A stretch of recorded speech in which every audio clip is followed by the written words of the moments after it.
के साथ गांव के दूसरे युवाओं को बुलाने के लिए निकल पड़ता है। कहीं दूर से गरज की हल्की सी आवाज आती है, जैसे आकाश ने उनकी उम्मीदों की गवाही दे दी हो।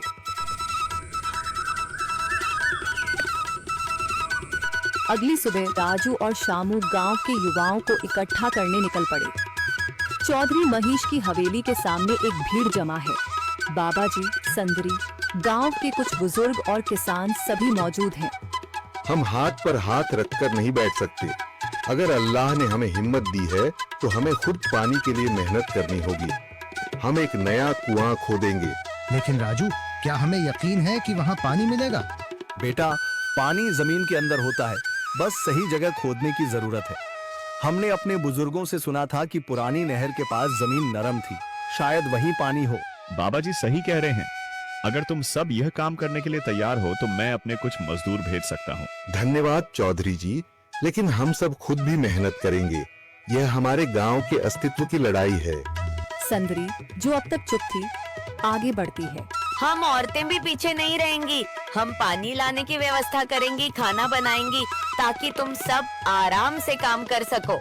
यही हिम्मत चाहिए थी संदर। पूरा गांव एक नई उम्मीद के साथ कुआं खोदने की तैयारी में जुट जाता है। दूसरी ओर कुआं खोदने का काम शुरू हो चुका है मगर किसी ने हार नहीं मानी। महिलाएं पानी और सत्तू लेकर आती हैं ताकि पुरुषों को कुछ राहत मिले।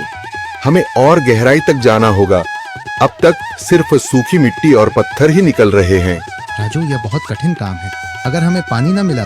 अल्लाह मेहनत करने वालों को कभी निराश नहीं करता बेटा। तुम सब अपनी कोशिश जारी रखो, पानी जरूर निकलेगा। हिम्मत मत हारो। अगर अब रुक गए तो फिर कभी पानी नहीं मिलेगा। सभी फिर से जोश में आकर काम में जुट जाते हैं, मगर सूरज की तपिश बढ़ती जा रही है और कई लोगों की सांसें तेज चलने लगती हैं।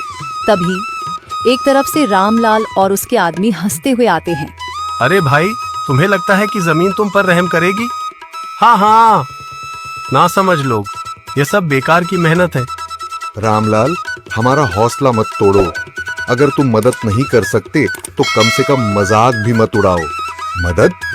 हाँ, मैं अपने कुएं का पानी बेच सकता हूँ, मगर मुफ्त में नहीं दूंगा। राजू सब अनसुना कर फिर काम में लग जाता है। शाम होने लगती है, लेकिन अभी तक पानी का नामो निशान। आवड़ा किसी कठोर चीज से टकराता है।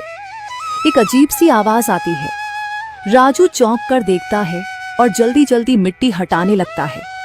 अचानक एक ठंडी लहर महसूस होती है। सभी लोग दौड़ कर आते हैं। जैसे जैसे मिट्टी हटती है, नीचे से गीली जमीन नजर आने लगती है। सब हैरान रह जाते हैं।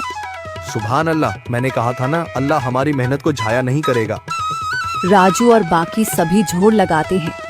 कुछ ही पलों बाद अचानक मिट्टी के नीचे से पानी की एक छोटी सी धारा फूट पड़ती है। गांव वाले खुशी से चिल्ला उठते हैं। पानी, पानी निकल आया। यह अल्लाह की कुदरत है रामलाल, जिस पर तुम्हें यकीन नहीं था। पूरा गांव आनंद से झूम उठता है। लोग एक दूसरे को बधाइयां देते हैं।